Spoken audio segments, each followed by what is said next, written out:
Bon dia a tots, bienvenidos a esta mesa redonda que hemos organizado conjuntamente BBVA y El Económico. El tema que nos ocupa esta mañana es la primera necesidad mundial. Hablamos de la sostenibilidad. Necesitaríamos 2,8 planetas para que pudiera responder a nivel de recursos naturales a las necesidades de consumo de la Unión Europea. Son datos de la ONG WWF.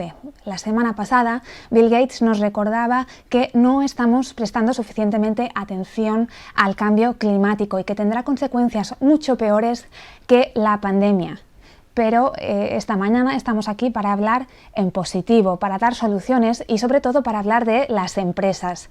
Por tanto, muchas gracias a todos por vuestra asistencia esta mañana a esta mesa redonda.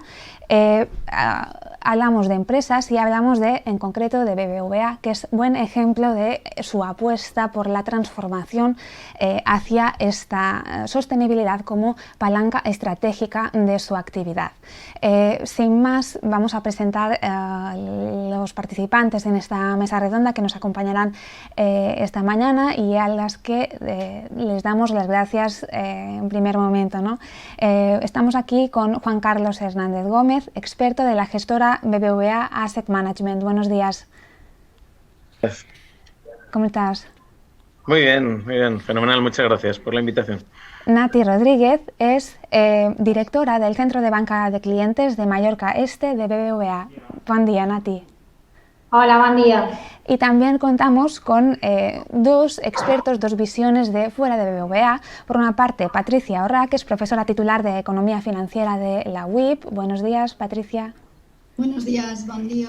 Buen día. Y Joaquín Lleó, él nos acompaña desde Valencia, es director ejecutivo de la Fundación Iniciativa Social, ganadora del premio de BBVA Futuro Sostenible en 2020. Buenos días. Buenos días, muchas gracias por la invitación. Bueno, pues espero que este tiempo sea de utilidad para todos, que aprendamos, que podamos abrir esta visión y también podamos abrir la visión a los lectores del Económico que van a leer esta conversación en los próximos días, en concreto el viernes. Bueno, pues empecemos. Me gustaría empezar con una primera punto de vista sobre la realidad más inmediata, que es cómo ha transformado la pandemia la visión sobre sostenibilidad, ¿no? La pregunta en concreto es, ¿la pandemia ha impulsado el interés por la sostenibilidad y la inversión socialmente sostenible? Juan Carlos, ¿puedes empezar? Sí, muy bien, Aine, pues la verdad es que la respuesta sería que sí. Esta pandemia ha tenido muchas cosas malas que todos las conocemos, pero también nos va a traer cosas buenas y es esa parte de concienciación, esa parte que nos ha hecho más humana, nos ha hecho ayudarnos más y valorar más toda esa parte de sostenibilidad, inversiones socialmente responsables. Entonces, la inversión sostenible al final es algo imparable, ¿no? Es algo que lejos de ser una moda, es algo que ha venido para quedarse y que combina una mezcla de reto y oportunidad. Se veía viendo hace unos años y efectivamente pues grandes gurús a nivel mundial lo iban anticipando, preconizando, pero ahora mismo prácticamente un cuarto de las inversiones a nivel global de fondos de inversión y planes de pensiones ya tienen criterios de sostenibilidad, con lo cual pues, eso es algo que se va a ir acelerando. Vamos a ir aumentando las exposiciones en inversiones sostenibles y a futuro pues será raro que haya algo fuera de estas líneas. Patricia, que El Económico publicó un reportaje donde ella hablaba como experta ya en 2016 de las iniciativas de responsabilidad social que llevaban a cabo las empresas. Y la pregunta es la misma, Patricia. Viendo que ya antes de la pandemia las empresas se tomaban muy en serio cada vez más, con más iniciativas, el tema de la sostenibilidad social y ambiental, ¿la pandemia ha acelerado o ha mejorado este punto de vista? Bueno, yo creo que tenemos que tener en cuenta dos aspectos diferenciales, ¿no? Por una parte, pues aquellas empresas que están logrando sobrevivir, bueno, pues porque tienen unas reservas, han tenido una estabilidad financiera. Yo creo que y todos a nivel también de consumidores nos estamos dando cuenta de que tenemos que cambiar el modelo, ¿no? Y que tenemos que ir hacia un modelo mucho más sostenible, mucho más accesible y mucho más responsable. aquellas empresas que se están manteniendo utilizan su creatividad, utilizan la digitalización y están apostando sobre todo ya por el factor humano. Yo creo que ahora la responsabilidad social, la sostenibilidad está en mantener nuestro factor humano y darles unas posibilidades de futuro. Yo creo que eso es lo importante ahora mismo en esta pandemia, ¿no? En cuanto a la sostenibilidad de nuestro capital humano. Es así y además no quedará más remedio que adaptar estas nuevas puntos de vista más tarde que temprano. Pero el problema es la capacidad de las empresas en este momento y como bien apuntaba Patricia, son ya 4.000 empresas las que han tenido que cerrar debido a la pandemia que ha disminuido su facturación y ha hecho inviable su actividad. Por tanto, a las que quedan, darles las herramientas para que puedan primero sobrevivir y luego transformarse generando esta nueva iniciativa de negocio. Nati, ¿usted cómo lo ve? ¿Ha impulsado la pandemia el interés por la sostenibilidad? Bueno, yo creo que esta pandemia indudablemente pues nos ha cambiado a todos en muchísimos sentidos, ¿no? Tanto a las empresas como a la sociedad. Y teníamos claro que la sostenibilidad era un tema importante y un poco por enlazarlo con lo que comentaba, ¿sí? Mi compañero Juan Carlos, sin duda es un tema imparable, ¿no? Y por centrar un poco pues dentro de lo que es la sociedad balear, yo creo que aquí tenemos una sensibilidad elevada, ¿no? con este tema y está claro, ¿no? Tenemos un entorno de riqueza natural brutal, pero al mismo tiempo somos muy conscientes de que es muy frágil, ¿no? Y debemos cuidarlo. Al final las islas son nuestro hogar, pero también es el motor de nuestra economía, ¿no? Que es el turismo. Yo creo que durante este confinamiento hemos visto, pues, imágenes insólitas de nuestras calas, nuestra sierra, y sin duda, pues, esto nos ha hecho tomar, si cabe, todavía más conciencia social. Y esto debe suponer un bypass, ¿no? Debemos trabajar por un futuro en Baleares y debemos ser mucho más respetuosos, ¿no? con el medio ambiente y más inclusivos, pues, no debemos dejar a nadie, ¿no? atrás. Y al final esto es una responsabilidad que tenemos por estar en el entorno en el que estamos y yo creo que todos tenemos claro, ¿no? Empresas, familias, que nos estamos jugando el hogar y el futuro de nuestras generaciones. Y no quería tampoco dejar el punto de vista de las ONGs que trabajan a lo mejor con las personas que más lo necesitan. Y es el caso de Joaquín. Te quería preguntar si crees que en estos tiempos los consumidores y las empresas se han acercado más a fundaciones y ONGs como la tuya. Sí, buenos días. Pues sin duda, yo creo que la ciudadanía ha sabido responder muy bien a la llamada de ONGs y entidades sociales y yo creo que todas las entidades que hemos desarrollado alguna iniciativa de apoyo que ha requerido recursos adicionales, la respuesta generalmente ha sido muy positiva. Creo que se ha puesto de manifiesto que cuando hay una necesidad colectiva, pues todo el mundo arrima el hombro y me parece que en ese sentido el trabajo que debemos hacer ahora pues es también una visión muy colectiva. En ese sentido yo creo que, por ejemplo, pues todos los objetivos de desarrollo sostenible que ya marcaba la Agenda 2030, que eran objetivos que implicaban transversalmente pues a administración pública, empresas, ciudadanía, me parece que la pandemia es una oportunidad para descubrir que es la vía, ¿no? Que es el camino, o sea, que no vale ahora ir cada uno por su cuenta, sino que hemos de trabajar pues de manera colectiva, ¿no? Por conseguir salir adelante, ¿no? Entonces, en ese sentido, bueno, yo creo que sostenibilidad también va unido a que todos trabajemos juntos, tengamos puentes y luego también desde el punto de vista en concreto de mi fundación, que nos dedicamos a educación, apostar por el futuro, por la juventud, por los niños, por las niñas, que hay muchos que no tienen pues tantas posibilidades educativas y no nos conviene dejar a nadie atrás, ¿no? Si queremos desarrollarnos como sociedad. Como dato pequeño, se ha estado hablando de la brecha digital que se ha abierto durante la pandemia con todas las personas que han tenido que quedar en el hogar. El 11% de los hogares los 8 millones de alumnado no universitario, no tenían ni conexión digital ni dispositivos, ¿no?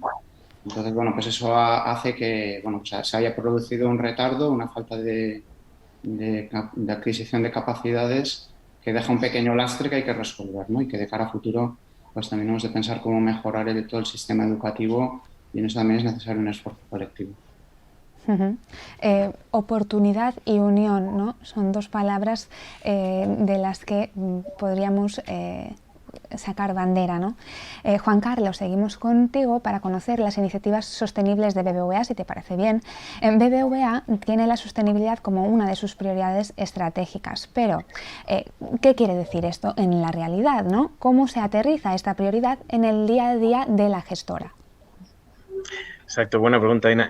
Pues mira, la sostenibilidad no es solo un pilar estratégico de BBVA Asset Management, de mi área, sino que lo es del banco como grupo, ¿no? Entonces, ¿cómo se plasma en sus grandes rasgos?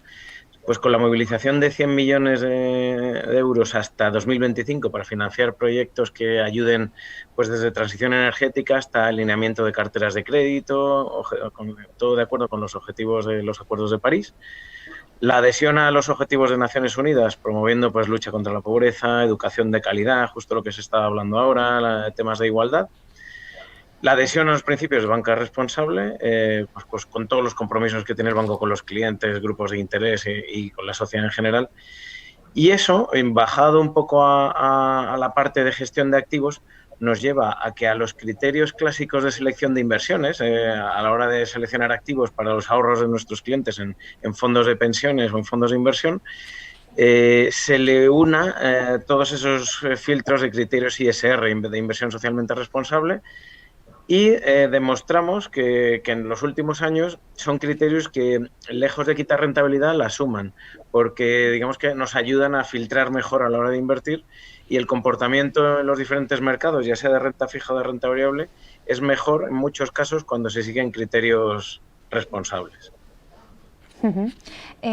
Bueno, quería seguir, muy interesante, quería seguir con Patricia para preguntar si cree que estamos asistiendo al incremento de iniciativas de carácter sostenible, como son, por ejemplo, las de BBVA, y sobre todo a dos niveles, ¿no? Por una parte, de requisitos legales, cuáles son los requisitos legales que tienen que cumplir las empresas en términos de sostenibilidad, y por otra parte, si cree que están aumentando las iniciativas también más allá de los requisitos legales.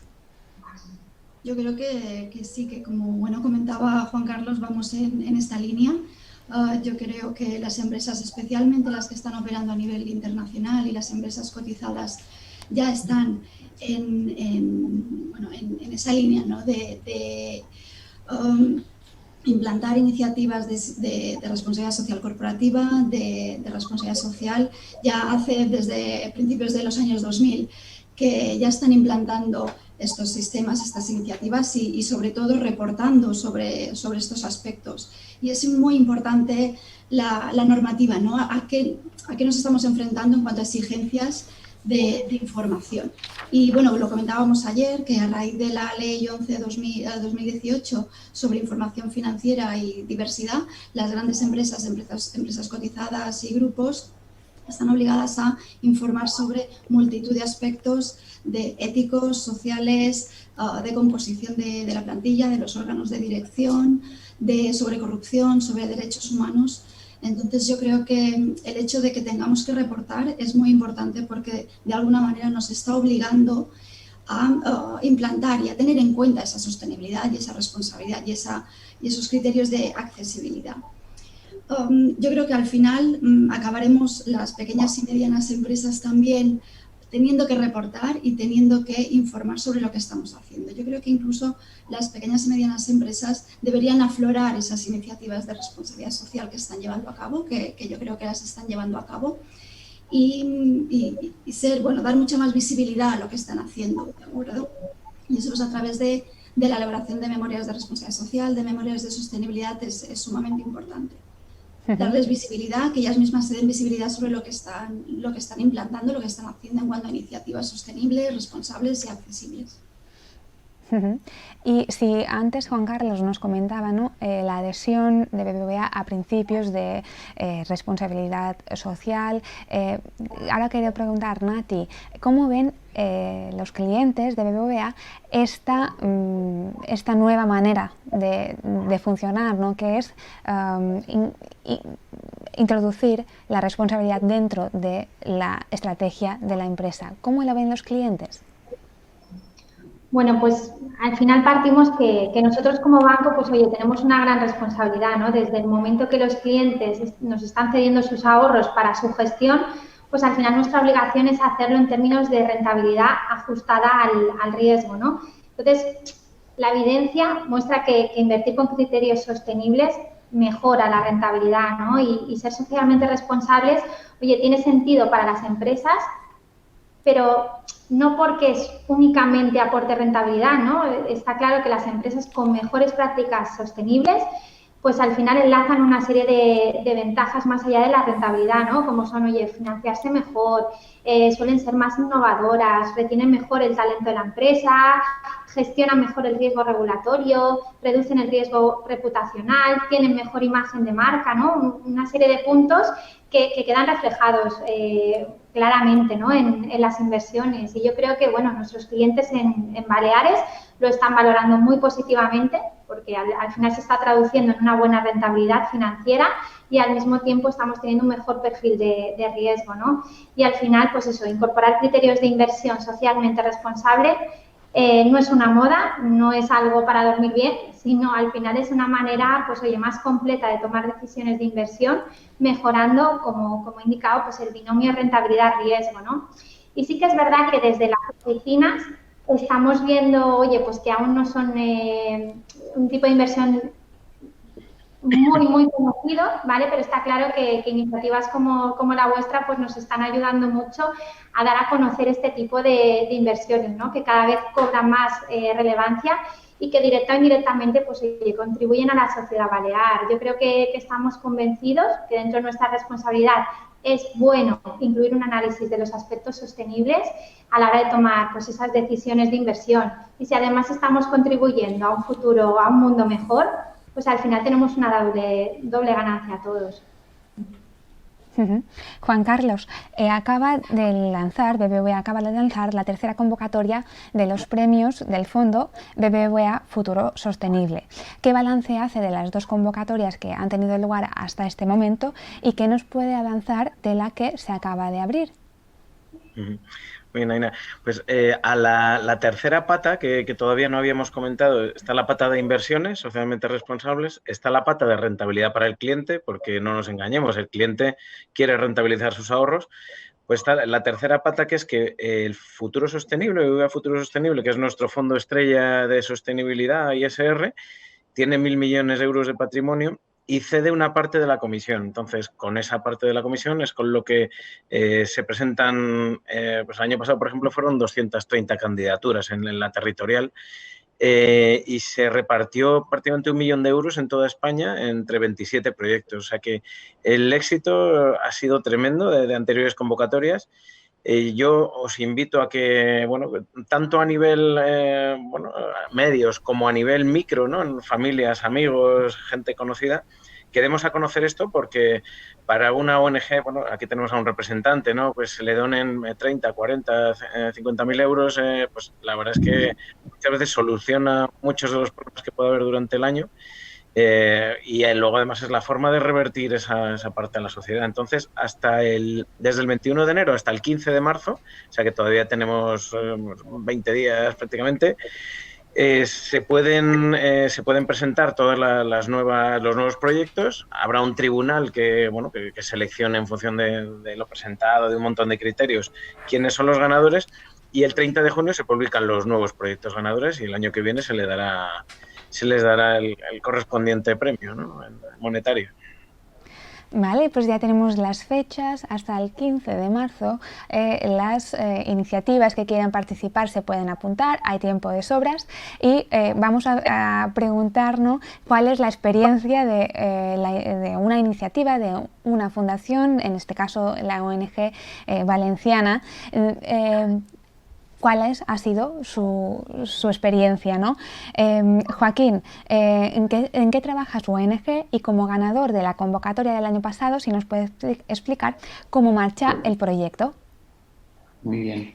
Pues nuestra fundación es una fundación que trabajamos en el sector educación y nos dedicamos a la promoción de mayores oportunidades educativas para menores y familias en situación de desventaja. Decimos siempre que nos mueve la pasión por una educación que no deje a nadie atrás.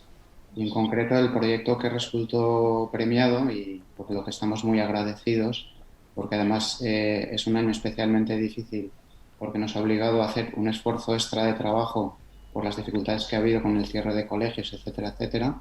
Pues el proyecto es un proyecto que se llama Despierta Sonrisas, que se dedica a la atención socioeducativa de menores en sus centros educativos directamente, aunque últimamente también estamos trabajando en 2 centros municipales. Y la idea es, por una parte, desarrollar tareas de refuerzo educativo, refuerzo escolar. Normalmente trabajamos con menores de áreas calificadas como vulnerables por los servicios municipales y además con los centros educativos pues ya suelen hacer ellos también pues una selección de participantes que lo pueden necesitar más por sus circunstancias de necesidades educativas especiales, familiares, etc. Básicamente es esto, un refuerzo escolar en aquellas materias en las que puedan ir un poco más retrasados para fortalecer sus competencias. Y luego también un conjunto de actividades extraescolares que permitan desarrollar habilidades que favorezcan un vínculo de afecto entre las familias y los menores y la educación. A través del juego, pues tratar de ayudarles a respetar pues a los demás, a tener un buen comportamiento en el aula, en general a disfrutar aprendiendo, pero bueno, en definitiva sentar las bases para que pueda haber un éxito académico en el futuro. Quería seguir porque tenemos mucho interés. Has dado un dato en concreto, que es que el 11% de los alumnos no se vieron que en la pandemia no podían ir al colegio, confinamiento, y el 11% no tenían conexión ni dispositivos para atender al colegio. Sí. Quería preguntarle cómo respondió, en este caso, su fundación, cómo les ayudaron o cómo se ha podido salvar esta situación. Muy bien.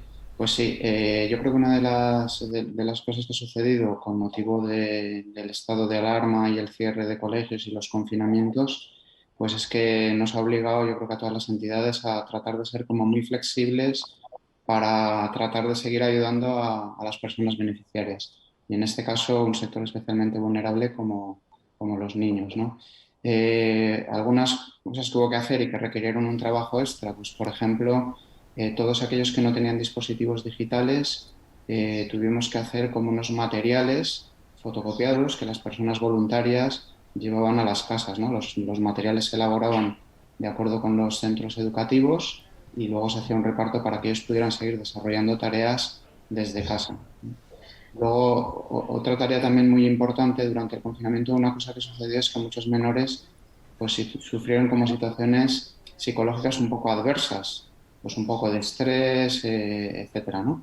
Y entonces también una cosa que articulamos una acción que articulamos para apoyarles fue que algunas voluntarias que son psicólogas, pues a través de llamadas telefónicas desarrollaban procesos de mentorización con idea de aliviar un poco esa situación adversa que estaban viviendo. Y luego otra situación que se presentó, que esto fue bastante inesperado porque no tiene nada que ver con educación, pero nos pareció que teníamos que dar respuesta, es que hubo un momento de saturación de los servicios que prestaban atención alimentaria, bien fueran los bancos de alimentos, los propios servicios sociales municipales, Cáritas, y entonces los propios centros educativos con los que estamos desarrollando el proyecto nos pidieron si podíamos prestar algún tipo de asistencia. Motivo por el cual pues, articulamos una campaña de recogida de fondos que terminó en la entrega de alimentos a todas esas familias durante casi 3 meses, porque estamos hablando de familias que no tienen un empleo estable, ni siquiera un empleo legal, digamos, y por lo tanto viven pues, con el dinero que consiguen en el día a día. No tienen ahorro ni recursos. Otra cara de la pandemia, en el principio de la pandemia y de confinamiento, fue la transformación digital que se tuvo que abrir a marchas forzadas para responder a las necesidades del momento. Y por este motivo quería preguntar a Nati un poco cuál fue la ayuda de BBVA que se llevó a cabo en los primeros días de confinamiento, durante todo este confinamiento y durante toda esta temporada que llevamos de anormalidad derivada de la COVID-19, que ha transformado, que ha cambiado la manera de relacionarse clientes con el banco. ¿Cómo ha sido un poco este cambio? Bueno, yo creo que hemos sido siempre punteros, ¿no? con todos los temas de digitalización, pero sin duda, pues oye, el momento de pandemia, de confinamiento, pues nos ha hecho dar ese punto de aceleración y partimos de la base de que en cuestión de pocos días y era algo inicialmente impensable, el 90% de la plantilla que estaba en presencial pues acabó en casa, ¿no? Con su ordenador y pudiendo dar servicio pues en esos momentos, ¿no? Tanto por la parte de empresas como por la parte de particulares y demás, ¿no? A partir de ahí no se ha hecho más que avanzar, evidentemente pues los cambios, la gente se ha adaptado, los clientes se han adaptado y hemos ido en línea, ¿no? Al final se trata de dar el servicio y siempre es el cliente el que elige el modo de interacción con nosotros. Evidentemente priorizamos todo el tema de la salud y siempre que sea posible esa interacción, ¿no? Hoy más que nunca a través de cita telefónica, toda la interacción que se puede tener con el gestor personal, ¿no? que mucha cartera de cliente tiene, no hay ningún inconveniente, ¿no? Y enlazándolo un poquito pues con el Fondo BBVA Futuro Sostenible es algo que queda de relevancia, ¿no? Decimos, oye, ¿y qué puede hacer el cliente? ¿Está interesado por esta inversión? ¿Qué le aporta? ¿Qué ventajas tiene? Pues partimos que mejorar el binomio rentabilidad-riesgo de la inversión.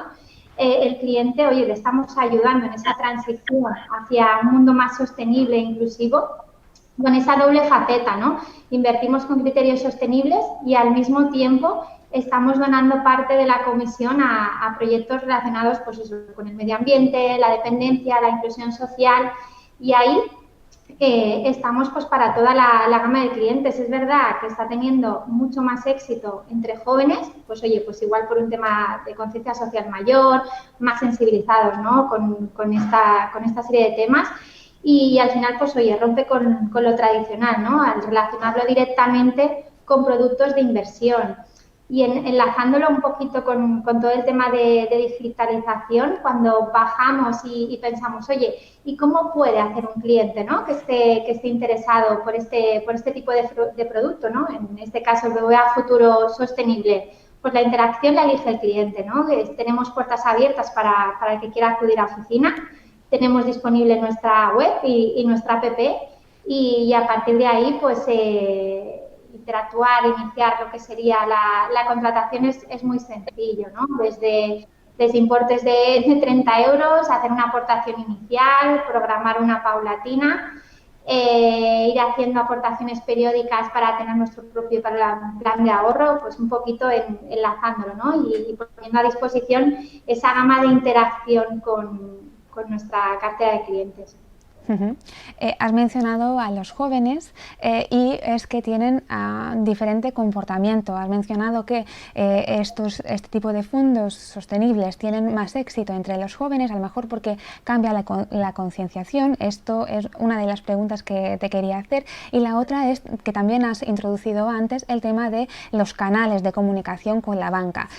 Son dos temas que hablamos de generaciones. Por una parte, la conciencia medioambiental y por otra parte la digitalización. ¿Cómo ve desde BBVA, Nati? ¿Cómo veis este cambio? ¿Depende de cada persona o podemos hablar realmente de diferente comportamiento según la generación y una tendencia más de los jóvenes a canales digitales y a ser más responsables desde el punto de vista sostenible? Pues ya te digo, o sea, en escaso tiempo, ¿no? Algo que igual encasillábamos a un sector de la población más joven y demás, yo creo que esa trancha de edad pues se va incrementando, ¿no? Es algo imparable y al final se trata de facilitar, ¿no? De facilitar los medios, facilitar los canales, facilitar las distancias y partiendo de la base que es la persona la que elige ese medio de interacción, nuestra obligación al final es poner todos los medios y de la forma más sencilla posible y evidentemente pues esa trancha de uso, esa trancha de digitalización en cuanto a los clientes pues gracias un poquito a la sencillez, ¿no? de las herramientas y en constante evolución que están, pues evidentemente cada vez es mayor. Patricia, no sé si desde el punto de vista de la universidad o hay estudios, investigación que demuestren, como has mencionado antes, que la sociedad está realmente apostando por la sostenibilidad y va a ser una exigencia cada vez mayor por parte de los consumidores. No sé si hay estudios en este sentido, pero sí que es una sensación que tenemos todos, ¿no? ¿El futuro va por ahí? ¿El cliente va a tener en cuenta la apuesta de las empresas por la sostenibilidad o a la hora de elegir sus inversiones y va a descartar aquellas empresas que no sean responsables? Sí, absolutamente.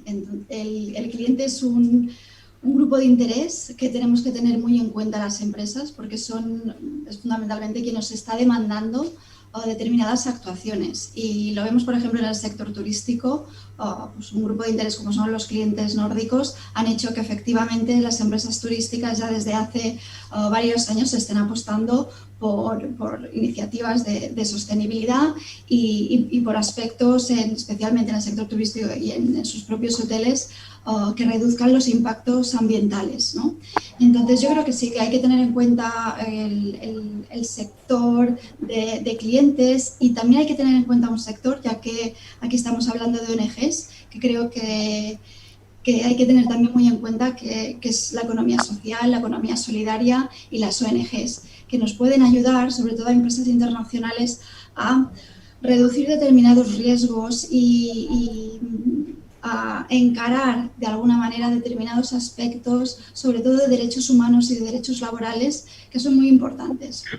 Entonces yo creo que sí, y relacionándolo con los jóvenes, también los jóvenes en cuanto a digitalización y en cuanto a concienciación ambiental por la educación, son un grupo de interés muy potente y si van a ser nuestros trabajadores en nuestras empresas, yo creo que van a jugar un papel fundamental en presionar a las empresas para que llevemos a cabo muchas más iniciativas de sostenibilidad. Bueno, aprovecho para cambiar un poco de tercio y ya que tenemos aquí a Juan Carlos, le quería preguntar por las últimas noticias que han salido estos días y que la verdad son la puntilla a esta incertidumbre que vivimos todos y es una posible vuelta a una inflación creciente. Estamos hablando de que el dato de inflación en enero fue positivo, fue un cambio de tendencia y ya nos vienen desde Alemania ecos de preocupación por las consecuencias que podrían llegar y más en un país como España que tiene tanta deuda pública y que ha aumentado tanto la deuda con los últimos tiempos de pandemia. Juan Carlos, ¿cómo lo veis? Vamos a ver, la inflación es un problema cuando no hay crecimiento. Entonces, si nos metiéramos en una dinámica de crecimiento de precios sin crecimiento económico, pues estaríamos metiéndonos en un jardín pues complicado. ¿Qué prevé el Servicio de Estudios de BVA, comités de estrategia? ¿Qué se prevé desde nuestro área?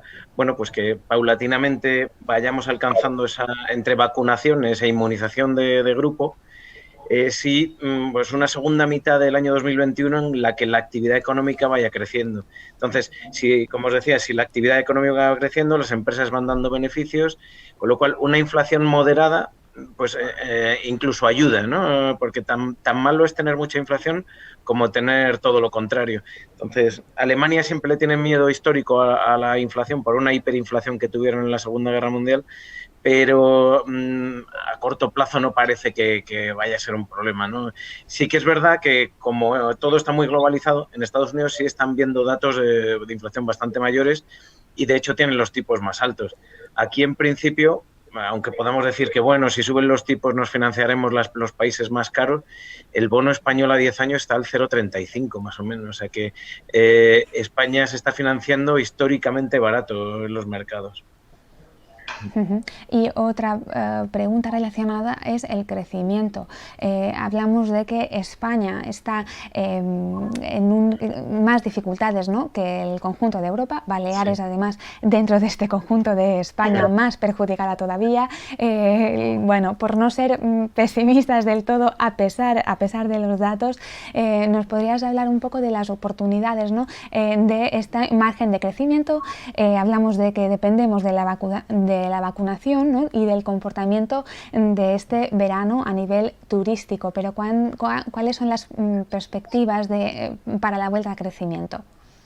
Sí, pues mira, las perspectivas del Servicio de Estudios de BBVA son un crecimiento en Europa para el año 2021 entre un 4 y un 5%. Es verdad que venimos de muy abajo y de repente ver un 4 o un 5% puede parecer muy alto, pero es que China se le prevé un crecimiento en este año del 9%, Estados Unidos entre un 3 y un 4%, emergentes, pues según qué zona del planeta mires, un 1, un 2, un 3%, entonces sí que se ven crecimientos mundiales. Lo único que podría paralizar el crecimiento mundial ahora mismo es que alguna de las vacunas no funcionara o hubiera alguna mutación de las que se habla, ¿no? Pero con las premisas de salida sí que se espera crecimiento este año. De hecho, se esperan crecimientos de las bolsas pues altos, pues por encima del 10% en general. De hecho, el año 2020, que pensamos que ha sido horrible, sobre todo para las bolsas, ha habido bastantes bolsas mundiales que han acabado con 7, 10, 18 o incluso 20%, ¿no? Entonces, eso es lo que nosotros aprovechamos con diferentes productos de la gama. Habrá crecimiento este año, pero las empresas tienen que poder aguantar. Y en este sentido, Patricia, quería preguntarte cómo ves la situación de las empresas, las pequeñas, porque de las más grandes, las turísticas, hemos hablado anteriormente, pero cómo ves la situación de las pymes y cómo pueden ellas apostar por esta transformación sostenible.